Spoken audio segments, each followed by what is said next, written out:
درخت۔ قدیم زمانے میں سیب کا ایک بڑا درخت تھا۔ اس درخت کے قریب ہی ایک چھوٹا لڑکا رہتا تھا۔ اس لڑکے کو روزانہ اس درخت کے پاس آنا اور کھیلنا اچھا لگتا تھا۔ وہ اس درخت کے اوپر چڑھ جاتا اور اس کے پھل توڑ توڑ کر کھاتا اور پھر اس کے سائے میں ہی سو جاتا۔ وہ لڑکا اس درخت کو بہت چاہتا تھا۔ اسی طرح اس درخت کو بھی اس لڑکے کے ساتھ کھیلنا اچھا لگتا تھا۔ وقت گزرتا رہا اور لڑکا بڑا ہو گیا۔ اب وہ پہلے کی طرح روزانہ اس درخت کے پاس کھیلنے نہیں آتا تھا۔ ایک روز وہ نوجوان درخت کے پاس آیا۔ وہ مایوس لگ رہا تھا۔ درخت نے اس سے پوچھا، آؤ میرے ساتھ کھیلو۔ نوجوان نے اس سے کہا، اب میں بچہ نہیں رہا، اب میں درختوں کے ارد گرد نہیں کھیلتا۔ مجھے کچھ کھلونے چاہیے اور انہیں خریدنے کے لیے پیسوں کی ضرورت ہے۔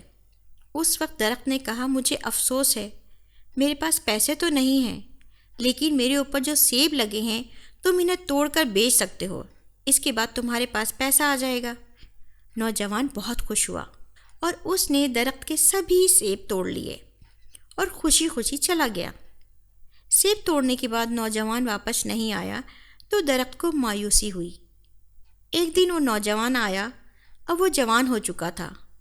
درخت بہت خوش ہوا۔ اس نے جوان سے کہا، آؤ میرے ساتھ کھیلو۔ حسب توقع اس نے انکار کر دیا۔ میرے پاس کھیلنے کا وقت نہیں ہے، میرے لیے ضروری ہے کہ میں اپنے کنبے کے لیے کام کروں۔ ہمیں رہنے کے لیے ایک مکان کی ضرورت ہے، کیا آپ میری مدد کر سکتے ہیں؟ درخت نے اس سے کہا، افسوس ہے لیکن میرے پاس کوئی گھر نہیں ہے، پھر بھی اپنا گھر بنانے کے لیے تم میری ٹہنیاں کاٹ سکتے ہو۔ اور اس آدمی نے درخت کی ساری ٹہنیاں کاٹ لیں اور خوشی خوشی چلا گیا۔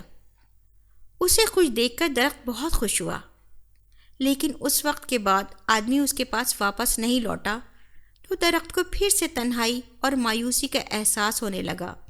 ایک دن پھر جب دھوپ نکلی ہوئی تھی اور گرمی کافی زیادہ تھی، وہ شخص آیا۔ اسے دیکھ کر درخت خوش ہو گیا اور حسب عادت اس سے کہا، آؤ میرے ساتھ کھیلو۔ آدمی نے کہا کہ میں بڑا ہو گیا ہوں اور چاہتا ہوں کہ سمندر میں سفر کروں تاکہ خوشحال ہو جاؤں، کیا آپ مجھے ایک کشتی دے سکتے ہیں؟ درخت نے کہا، میرے تنے سے اپنی کشتی بنا لو اور اس سے تم دور تک سفر کر لو گے اور خوشحال ہو جاؤ گے۔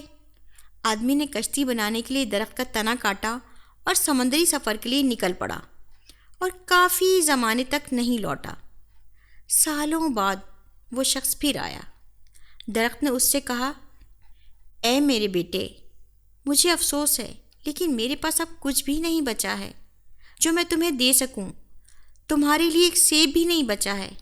اس آدمی نے کہا، کوئی بات نہیں، میرے پاس اسے کھانے کے لیے دانت ہی نہیں ہے۔ درخت نے کہا، میرا تنا بھی نہیں بچا کہ تم اس پر چڑھ سکو۔ اس شخص نے کہا، اس پر چڑھنے کی اب میری عمر نہیں رہی۔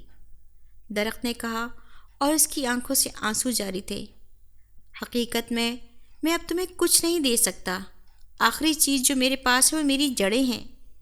اس وقت اس آدمی نے کہا، اب مجھے زیادہ چیزوں کی ضرورت نہیں ہے، اب مجھے ایک ایسی جگہ چاہیے جہاں میں آرام کر سکوں، زندگی بھر کام کر کر کے میں تھک چکا ہوں۔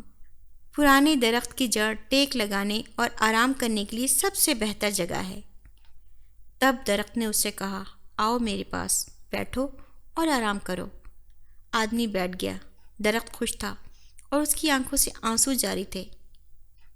وہ بچہ آپ خود ہیں اور سیب کا وہ درخت آپ کے والدین ہیں۔ درخت والدین کی طرح ہیں۔ جب ہم بچے ہوتے ہیں تو ہمیں ان کے ساتھ کھیلنا اچھا لگتا ہے، جب ہم بڑے ہو جاتے ہیں تو ہم انہیں چھوڑ کر چلے جاتے ہیں اور اسی وقت واپس آتے ہیں جب ہمیں ان سے کوئی ضرورت ہوتی ہے۔ اور کچھ بھی ہو جائے، والدین کبھی بھی اپنی قیمتی سے قیمتی چیز اپنے بچوں کو دینے میں تردد نہیں کرتے، جو ان کی آنکھوں میں بچے ہی رہتے ہیں۔ اپنے والدین کی قدر کیجیے، انہیں اپنا وقت دیجیے، کیونکہ والدین بہت قیمتی ہوتے ہیں۔